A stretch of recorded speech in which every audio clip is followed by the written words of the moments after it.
Assalamualaikum dan selamat sejahtera.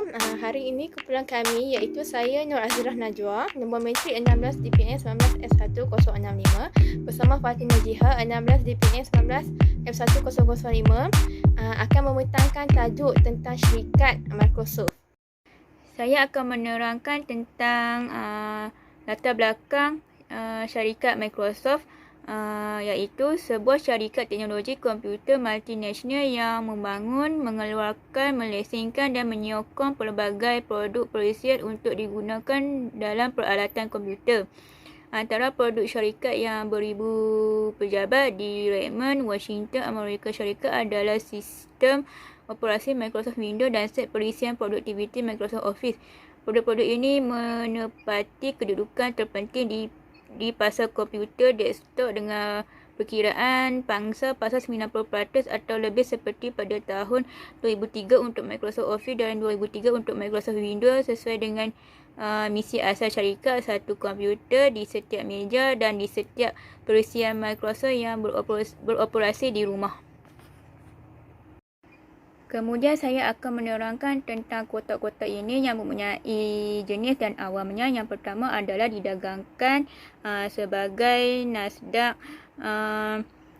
MSFT dan mempunyai beberapa komponen, iaitu komponen Nasdaq 100, komponen DJIA, komponen S&P 100 dan komponen S&P 500.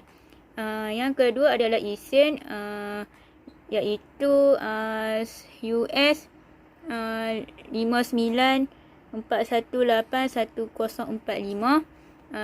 Yang ketiga adalah industri Microsoft, iaitu perbangunan perisian, perkakasan komputer, elektronik pengguna, perkhidmatan rangkaian sosial, perkomputeran awam, permainan video internet dan modal terkait corporate. Kemudian pendahulu iaitu Trace Zero Data, pengasasnya adalah Bill Gates dan Paul Allen. Ibu pejabatnya di One Microsoft Way, Redmond, Washington dan Amerika Syarikat. Kemudian tempat diberi khidmat di seluruh dunia. Tokoh terpenting dalam Microsoft ini adalah ketuanya, iaitu John W. Thompson, CEO-nya Satya Nadella, presidennya iaitu Brad Smith, penasihat teknikal adalah Bill Gates. Kemudian pengeluarannya iaitu Windows, Office, Service, Skype, Visual Studio, Dynamics, Xbox, Surface, iMobile. Perkhidmatan Microsoft ini adalah Azure, Bing, Lincoln, Yammer, RMSDN, Office 365, OneDrive, Outlook.com, GitHub, Techno, Tipe, Microsoft Store, Windows Update, Xbox, Game Pass dan Xbox Network. Okey, seterusnya saya akan membentangkan tentang kelestarian Microsoft, iaitu Microsoft mengumumkan kelestarian kalkulator Microsoft yang merupakan aplikasi kuasa BI yang membolehkan pelanggan Azure mengukur pelepasan karbon yang berkaitan dengan penggunaan Azure mereka. Matlamat alat ini adalah untuk memberi orang pandangan yang bertanggungjawab untuk mengukur kesan karbon dari beban kerja awam mereka tentang bagaimana mereka dapat mengurangkan jejak karbon mereka.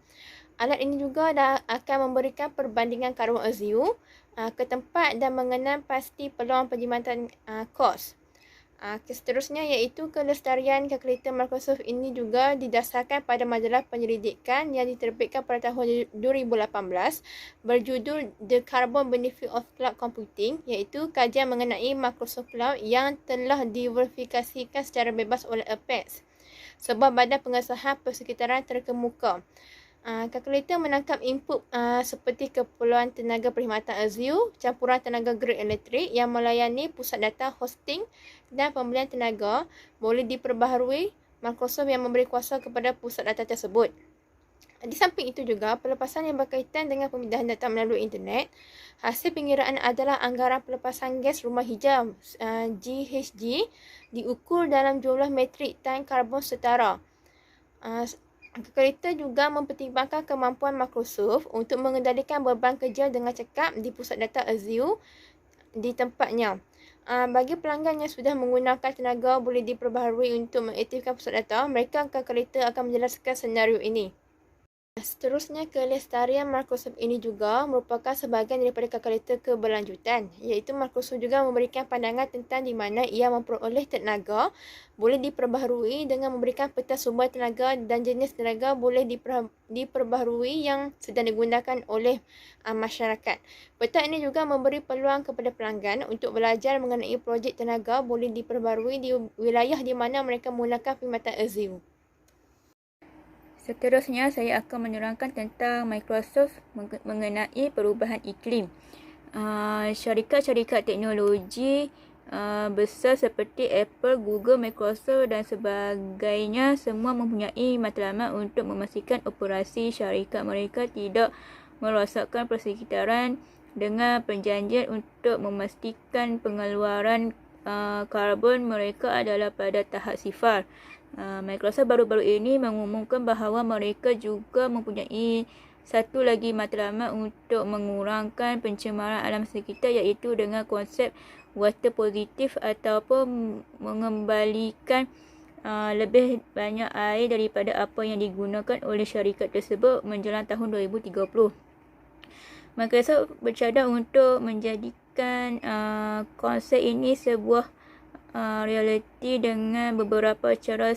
Sebelum ini, Microsoft telah pun memperlihat kejayaan dengan teknik menyejukkan pusat data dengan merendamnya ke dalam laut.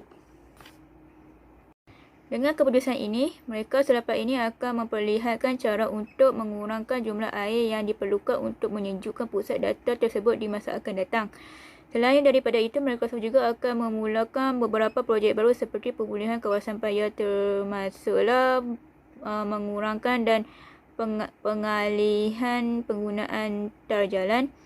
Microsoft juga telah mula proses ke arah menjadi water positive ini dengan menyediakan kawasan tadahan air hujan di kampus Silicon Valley mereka dan juga pusat rawatan sisa mereka tersendiri.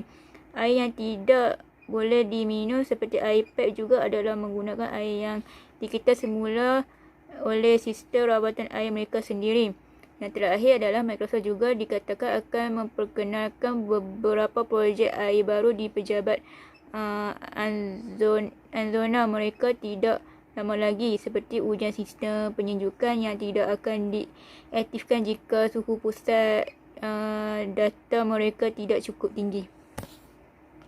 Seterusnya saya akan membentangkan tentang lampu hijau Microsoft, iaitu digital lampu hijau menggunakan iklan penonton untuk membantu petani.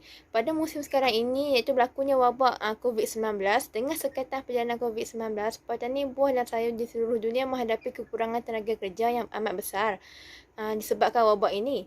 Pada masa lalu, pemetik buah akan melakukan perjalanan setiap musim untuk membeli berjuta-juta tan hasil tanaman mereka di setiap ladang mereka. Pada bulan Mac 2020, terdapat kekurangan tenaga kerja yang disebabkan oleh coronavirus yang dapat menyebabkan tanaman mereka membusuk di ladang di seluruh dunia dan tidak akan ada hasil segar untuk pengguna. Agensi Digital dan Perdagangan Perkhidmatan Penuh, Digital Lampu Hijau dibuka di tingkat baru ingin membantu syarikat itu menyahut cabaran tersebut dalam bentuk kempen pengambilan seluruh negara termasuk poster pilih untuk Britain. Seterusnya, dengan digital lampu hijau Microsoft ini telah berlakunya hubungan yang membuahkan hasil dengan periklanan Microsoft dengan menggunakan Microsoft rangkaian penonton, iaitu lampu hijau digital yang memanfaatkan format iklan berdasarkan gambar untuk mempamerkan poster pilih untuk Britain di laman premium seperti MSN dan Microsoft Edge. Dalam satu minggu, iklan tersebut telah memperolehnya sebanyak 150,000 tayangan dan satu hasil yang berjaya ini telah mendorong digital lampu hijau untuk terus berusaha dan membuatkan lebih banyak iklan yang memberi impak yang besar kepada mereka. Kerjasama antara periklanan Microsoft dan Digital Lampu Hijau tidak hanya berfungsi pada kempen pengambilan pekerja sahaja, tetapi juga dapat membantu mempromosikan banyak pelanggan Digital Lampu Hijau dengan menggunakan ciri periklanan Microsoft terkini. Agensi ini dapat membantu klien untuk menanggapi dan mengurangkan wabak coronavirus serta membuat keputusan yang berdampak dan akhirnya mengembangkan perniagaan mereka di serata dunia. Sekian, terima kasih.